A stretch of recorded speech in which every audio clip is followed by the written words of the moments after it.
چھیڑا تھا تو اس پر مختصر گفتگو کر دی۔ آج کا میرا اصل جو ٹاپک ہے، اسلامی مہینوں کے اعتبار سے یہ سال کا آخری مہینہ ہے اور آخری عشرہ ہے۔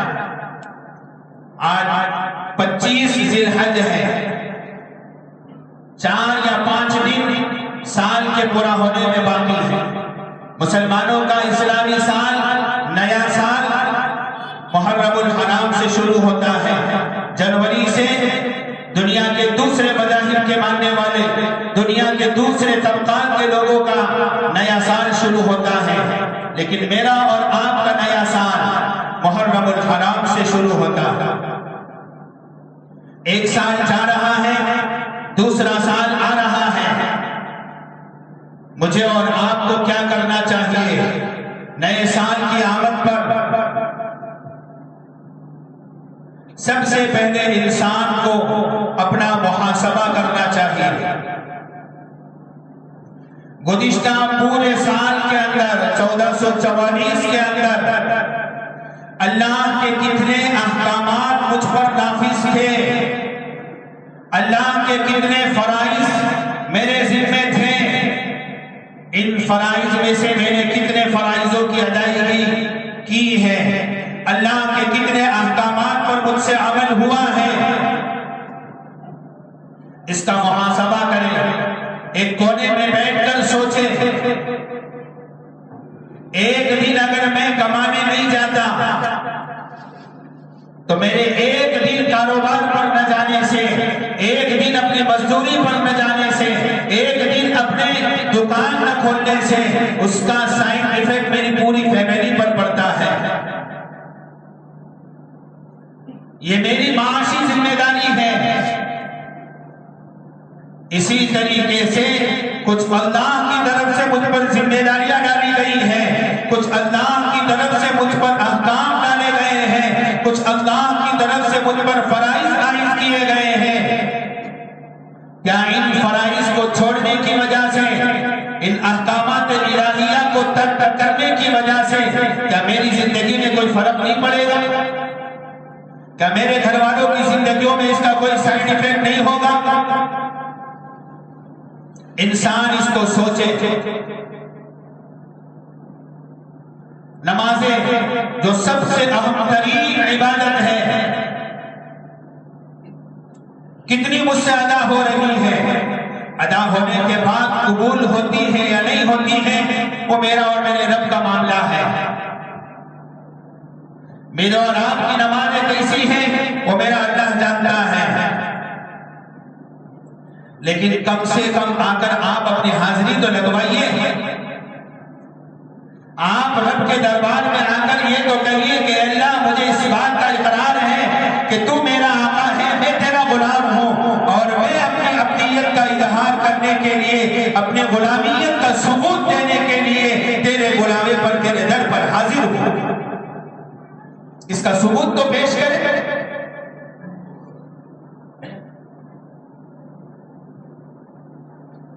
کتنی وعیدیں ہیں نمازوں کے چھوڑنے پر۔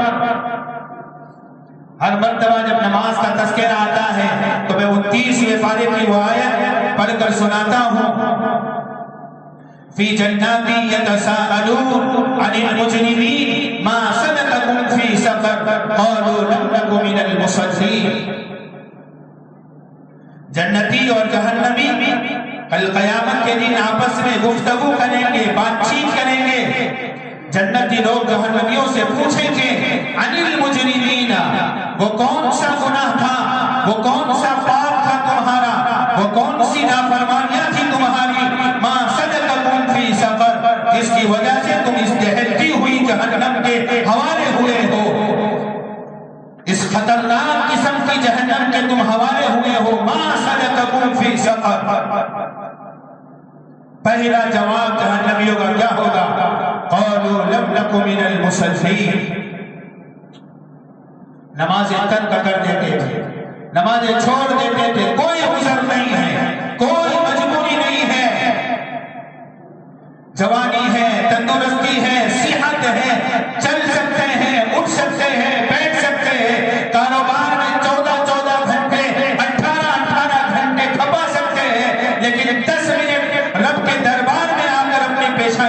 کا سر تھے۔ اس سے زیادہ منحوسیت کیا ہوگی؟ اس سے بڑی بدبختی کیا ہو سکتی ہے؟ قالوا لم نک من المصلین، اور بھی بے شمار وعیدیں ہیں۔ جب نماز کا موضوع چھیڑوں گا تب عرض کروں گا فضائل کتنے ہیں۔ نماز پڑھنے کے لیے بندہ مسجد کا رخ کرتا ہے، وضو کرنے کے لیے نل چالو کرتا ہے، ہاتھ دھوتا ہے۔ میرے پیغمبر کہتے ہیں کہ ہاتھوں سے جتنے گناہ ہوئے ہیں، نماز کے لیے وضو کر رہا ہے سارے گناہ دھل جائیں۔ نماز کے وضو کے لیے کلی کر رہا ہے، زبان سے جتنے گناہ ہوئے ہیں سارے کے سارے گناہ دھل جائیں گے۔ یہ میں نہیں کہہ رہا، جناب رسول اللہ صلی اللہ علیہ وسلم کی احادیث کا خلاصہ یہ کہہ رہا ہے، آپ کے ارشادات اور آپ کے فرمودات کا خلاصہ یہ کہہ رہا ہے۔ چہرہ دھو رہا ہے، اس کے چہرے سے جتنے گناہ ہوئے ہیں سارے اللہ دھل دیتے ہیں۔ اس سے بڑی چیز کیا چاہیے؟ مسلمانوں کے لیے گناہوں کی مغفرت سے بڑی اور چیز کیا چاہیے؟ بہرحال تو بات میں یہ عرض کر رہا تھا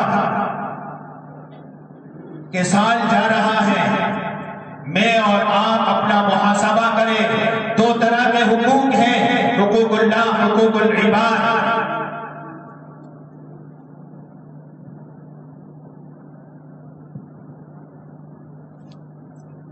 دونوں کی ادائیگی میں مجھ سے کتنی کمی رہ گئی ہے؟ بالغ ہونے کے بعد سے آج تک کتنے سالوں کی میری نمازیں گئی ہیں؟ سوچیں، اس کا حساب کریں۔ ایک دکاندار جب آخری تاریخ میں مہینے کی حساب کرنے کے لیے بیٹھتا ہے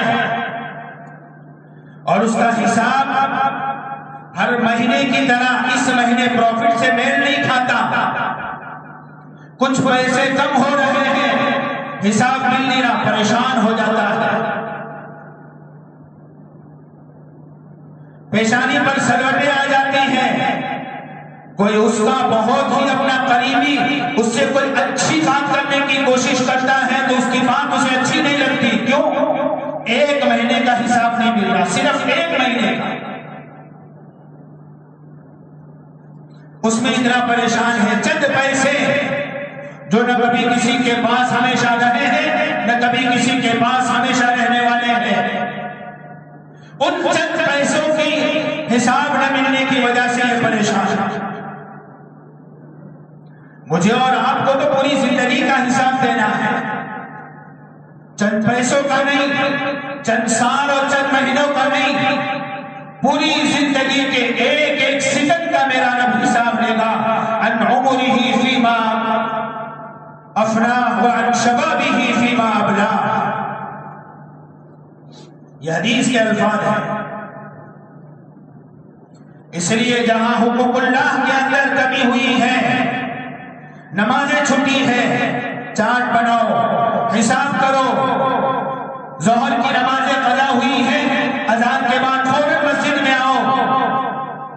ظہر کی سنتوں سے پہلے زندگی کی سب سے پہلی جو ظہر قضا ہوئی ہے اس کی قضا کرو، اس کے بعد سنت پڑھو اور پھر امام کے پیچھے مصلی کے پیچھے کھڑے ہو کر آج کی ظہر ادا کرو۔ عصر کی قضا ہوئی ہے، جلدی آؤ نماز کے بعد، اذان کے بعد۔ زندگی کی سب سے پہلی جو عصر قضا ہوئی تھی اس کی 4 رکعت قضا کرو، پھر آج کی سنتیں ادا کرو اور پھر آج کی فرض پڑھو، زندگی کا معمول بنا لو۔ 6 سال کی میری نمازیں قضا ہوئی ہیں، 6 سال تک اس کو معمول بناؤ۔ 10 سال کی نمازیں قضا ہوئی ہیں، 10 سال تک اس کو معمول بناؤ۔ مرنے کے بعد لوگ اپنے باپ کی نمازوں کا فدیہ نکالتے ہیں، جو دیندار ہوتے ہیں، سمجھدار ہوتے ہیں، جن کو اپنے باپ کی آخرت کی فکر ہوتی ہے، جن کو اپنے باپ کی قبر کے مسئلے کی فکر ہوتی ہے۔ میرے عزیزوں، میرے بزرگوں، میں نے پوری زندگی نماز نہیں پڑھی، میری اولاد کتنی نمازوں کا فدیہ نکالے؟ ذرا سوچو تو صحیح۔ 40 سال تک میں نے نماز نہیں پڑھی، 50 سال تک میں نے نماز نہیں پڑھی. ذرا سوچیں کہ میں اتنا اپنے اولاد کے لیے چھوڑ کر جا رہا ہوں کہ میری اولاد میری 50 سال کی نمازوں کا فدیہ نکال سکے گی؟ آج کل کے اولاد اپنے باپ کا قرضہ دینے کو تیار نہیں ہے، نمازوں کا فدیہ کہاں دے گی؟ اس لیے ذرا غور کریں، سوچیں. رمضان کے روزے گئے ہیں، اچھے خاصے تندرست نوجوان ہیں، بس زبان میں دل میں اتنا بیٹھ گیا ہے ہم نہیں رکھ سکتے. خدا نہ کرے کوئی بیماری لاحق ہو جائے انہی نوجوانوں کو اور ڈاکٹر کہہ دے آپ کو اتنے دن تک یہ چیزیں نہیں کھانی، ہفتہ بھر پرہیز کر لیں گے، مہینہ بھر پرہیز کر لیں گے، سال بھر پرہیز کر لیں گے. آسان ہے، کیوں؟ صحت کا سوال ہے، ڈاکٹر صاحب نے منع کیا. میرا رب یہ نہیں کہتا مت کھاؤ مت پیو، صرف چند گھنٹے آگے پیچھے کرنے کو کہہ رہا ہے. اور آگے پیچھے کرنے کے بعد میرا رب اتنی نعمتیں دیتا ہے، سال بھر خدا کی قسم دسترخوان پر اتنی نعمتیں کبھی نہیں آتی. اندازہ لگانا، بڑے سے بڑا امیر ہوگا، غریب سے غریب ہوگا، اس کے رمضان کا دسترخوان دیکھو، اس کے افطار کے وقت کا دسترخوان دیکھو، اور پھر اس کے سال بھر کا دسترخوان دیکھو. یہ میرے رب کا وعدہ ہے کہ میں اپنے روزے داروں کے لیے برکتوں کا نزول کرتا ہوں، رحمتوں کا نزول کرتا ہوں. یہ اس کا مشاہدہ کرا رہا ہے، یہ دنیا میں مشاہدہ ہے. آخرت میں کیا ملے گا؟ ما لا عین رأت ولا اذن سمعت ولا خطر على قلب بشر. تو بات یہ عرض کر رہا تھا، رمضان کے کتنے روزے گئے ہیں حساب لگاؤ. قبر میں کوئی فدیہ دینے نہیں آئے گا، موقع ہے کر لو. سردی کے دن بہت چھوٹے ہوتے ہیں، ٹھنڈی کے دن ہوتے ہیں، بھوک پیاس کا احساس نہیں ہوتا. رکھ لو ان روزوں کی قضا، ورنہ پھر قبر میں بہت پچھتانا پڑے گا. اور حقوق اللہ کے اندر کمی ہوئی ہے اس کا حساب کرو، ادائیگی کی کوششیں کرو. اسی طریقے سے حقوق العباد کے اندر کمی کوتاہیاں ہوئی ہیں. ابھی ایک کتاب پڑھ رہا تھا، ایک حدیث کی تشریح کے تحت لکھا تھا لوگ جب حج کے اندر جاتے ہیں تو آپس میں ایک دوسرے سے معافی صافی کرتے ہیں، کرنی چاہیے. بہت مبارک سفر ہے، بہت عظیم سفر ہے، اور عام طور پر لوگوں کو زندگی میں ایک ہی مرتبہ اس سفر کی توفیق ہوتی ہے. بہت کم اور بہت خوش نصیب لوگ ایسے ہوتے ہیں جن کو بار بار یہ موقع میسر ہوتا ہے. تو لوگ کیا کہتے ہیں؟ بھائی تیرا میرا کوئی لین دین ہے تو معاف کر دینا. اب وہ سامنے والا بیچارہ نہ چاہتے ہوئے بھی کہتا ہے ٹھیک ہے بھائی معاف کر دیا. حالانکہ معاف کرانے والے کو پتا ہے کہ میرے کچھ پیسے اس کو دینے کے نکلتے ہیں، لیکن حج میں جا رہا ہوں، چلو معاف کر دے گا، اتنے دینے کے بچے کھجور لانے میں کام آئے. حدیث کے تحت گجرات کے سب سے بڑے مفتی حضرت مفتی احمد صاحب خان پوری اطال اللہ عمرہ وادام اللہ فیوزہ نے لکھا ہے اس طریقے سے کبھی کوئی معاملہ معاف نہیں ہوتا. پہلے اس سے یہ پوچھ بھائی تیرے میرے ذمہ کوئی لین دین باقی ہے، 1 روپیہ ہی کیوں نہ ہو، 1 آنا ہی کیوں نہ ہو.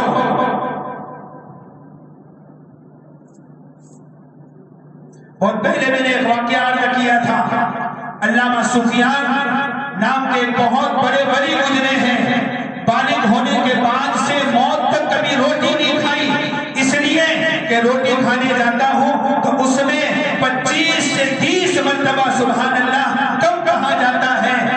پیٹ بھرنا ہے، جینے کے لیے اپنی اس ضرورت کو پورا کرنا ہے. پانی کے اندر ستو گھول گھول پیتا ہوں تو اتنا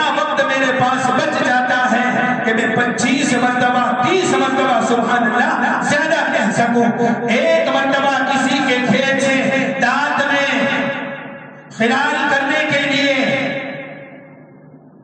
دانت میں پھنسی ہوئی کوئی چیز نکالنے کے لیے چھوٹی سی ایک دلی لینی تھی، ایک ڈنڈی لینی تھی، بغیر اس کھیت والے کو پوچھے ہوئے ملاقات ہوئی نہیں، واپس کرنا بھول گئے، معافی صافی ہوئی نہیں، اور اتنے میں علامہ سفیان کا انتقال ہو گیا۔ غور سے سنیے، بالغ ہونے کے بعد اس بندے نے کبھی روٹی نہیں کھائی، عبادت میں خلل ہونے کی وجہ سے۔ کتابوں میں علماء نے لکھا ہے ان کی روح کو معلق کر دیا گیا، جنت اور جہنم کے بیچ لٹکا دیا گیا، جب تک صاحب معاملہ آئے گا نہیں اور تیرا اور اس کا معاملہ صاف نہیں ہوگا، تیری ساری عبادت کے اندر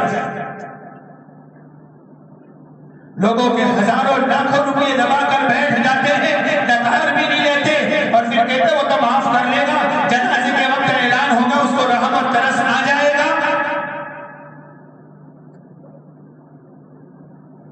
یہ صرف میری اور آپ کا دماغ کا خمار ہے، اس کا حق ہے، تو چاہے مر جائے، وہ نہ چاہے تو معاف نہیں کرے گا، اور جب تک وہ سچے دل سے معاف نہیں کرے گا معاف نہیں ہوگا۔ اس لیے بھائیو دوستو بزرگوں، حقوق اللہ یا حقوق العباد کے اندر پورے پچھلے سال کے اندر جتنی کوتاہیاں ہوئی ہیں، جتنی کمیاں ہوئی ہیں، بیٹھ کر سوچیں، ٹائم نکالے اس کے لیے، ابھی وقت ہے، پڑھنے کے بعد وقت نہیں ملے گا، یہ کام کرنے کا وقت ابھی ہے، ابھی آدھا گھنٹہ، 1 گھنٹہ، 2 گھنٹہ، پورا دن اس کے لیے نکالنا آسان ہے، قبر میں آپ پورا دن فارغ رہیں گے لیکن یہ کام نہیں کر سکتے، اس لیے ابھی وقت ہے، ابھی اپنے نفس کا محاسبہ کریں، اپنے دل پر بوجھ ڈالیں، نہیں مجھے یہ کام کرنا ہے، مجھے اپنی آخرت بنانی ہے، مجھے اپنی آخرت سنوارنی ہے، مجھے اپنے رب کے حضور پیش ہونا ہے، مجھے جناب رسول اللہ صلی اللہ علیہ وسلم کے ہاتھوں حوض کوثر پر جام کوثر پینا ہے۔ اگر میں ان حقوق کی ادائیگی کے بغیر گیا، میں اپنے رب کو کیا منہ دکھاؤں گا، میں کس منہ سے اپنے نبی کے سامنے جاؤں گا؟ ان چیزوں کی فکر کریں، باتیں اور